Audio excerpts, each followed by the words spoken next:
তো বন্ধুরা, বেগুনের ঝাল তো তোমরা সকলে বিভিন্ন জনে বিভিন্ন রকমভাবে খেয়েছো। তো এইভাবে একবার ট্রাই করে দেখো, এটা মুখে লেগে থাকবে, এতটাই সুন্দর খেতে হয়। তো চলো কী করে বানাচ্ছি সেটা দেখতে গেলে পুরো ভিডিওটা তোমাদেরকে দেখতে হবে। তো প্রথমে বন্ধুরা তোমাদেরকে যেটা করতে হবে, দেখো আমি এখানে 4টে বেগুন নিয়ে নিয়েছি, একটু লম্বা লম্বা ঢকের।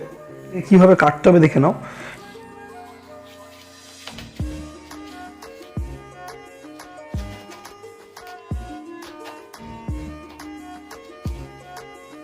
বন্ধুরা, এবার বেগুনগুলো একটু ফ্রেশ করে আমি ধুয়ে নেবো।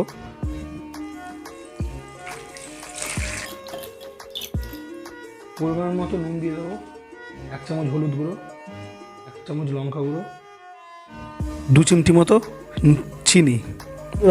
বেগুনটার গায়ে ভেতরে ভালো করে এই নুন হলুদ চিনি ভালো করে একদম মাখিয়ে রেখে দিতে হবে তোমাদেরকে। তো বন্ধুরা, নুন হলুদ মাখিয়ে কম করে 2 মিনিট মতো রেখে দাও। 1 চামচ মতো বন্ধুরা আমি সর্ষে গুঁড়ো এর মধ্যে দিয়ে দেবো। 5 কোয়া মতো বন্ধুরা বড় সাইজের রসুন নিয়ে নিচ্ছি, আর কিছু টমেটো কুচি, জল। এটাকে ভালো করে একদম একটা পেস্ট বানিয়ে নেবো। পেস্টটা একদম রেডি করে নিয়েছি। কড়াই বসিয়ে কড়াইটাকে একটু গরম করে নিয়ে মতো সর্ষের তেল দিয়ে দাও। আর যখনই সর্ষে বা পোস্ত কিছু বানাবে সবসময় সর্ষের তেলটা ইউজ করবে, এতে কি রান্নাটার স্বাদটা একটু বেড়ে যায়। কেন ধোয়া উঠছে, তেলটা গরম হয়ে গেছে।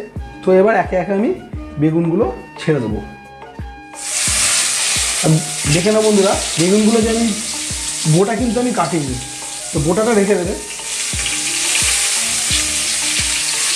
বন্ধুরা, বেগুনগুলোর 1 পিঠ ভাজা হয়ে গেছে, উল্টে দেবো, আর 1 পিঠ ভেজে নেবো। তো প্রথমে তোমাদেরকে বেগুনটাকে ভেজে নিতে হবে একটু ভালোভাবে। তো ভেজে নেওয়ার পর যে সর্ষেটা আমি বেটে বানিয়ে রেখেছি, তো ওটাকে আস্তে আস্তে আমি এর ওপর দিয়ে দেবো। একটু নেড়ে নিয়ে গ্যাসটাকে মিডিয়াম ফ্লেম করে বন্ধুরা ঢাকা দিয়ে 5 মিনিট মতো একটু ফুটিয়ে নাও। তো বন্ধুরা, মোটামুটি 5 মিনিট হয়ে গেছে। তো এবার দেখি কি অবস্থায় আছে। জাস্ট দেখো, একদম জলটা টেনে নিয়েছে ভালো মতো, আর বেগুনগুলো একদম নরম তুলতুলে হয়ে গেছে, দেখে বুঝতে পারছো একদম তুলতুলে হয়ে গেছে। তো ছটফট করে বানিয়ে ফেলো সুস্বাদু সর্ষে বেগুনের ঝাল বা সর্ষে বেগুন, যে যেটা বলো। বেগুনগুলো একদম গরম, একদম নরম তুলতুলে, দেখো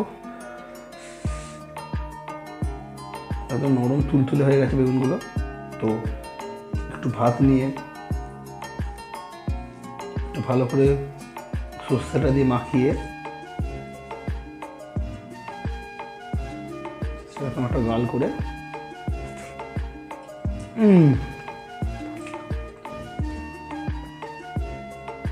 দুর্দান্ত একটা রেসিপি বন্ধুরা তোমাদের সাথে শেয়ার করলাম। তো ঝটপট বাড়িতে বানিয়ে ফেলো, আর বানিয়ে ফেলে খেয়ে বলো কীরকম খেতে হয়েছে। আর ভিডিওটা ভালো লাগলে অতি অবশ্যই আমার চ্যানেলটাকে লাইক শেয়ার সাবস্ক্রাইব করে দাও। দেখা হচ্ছে আমার নেক্সট ভিডিওতে।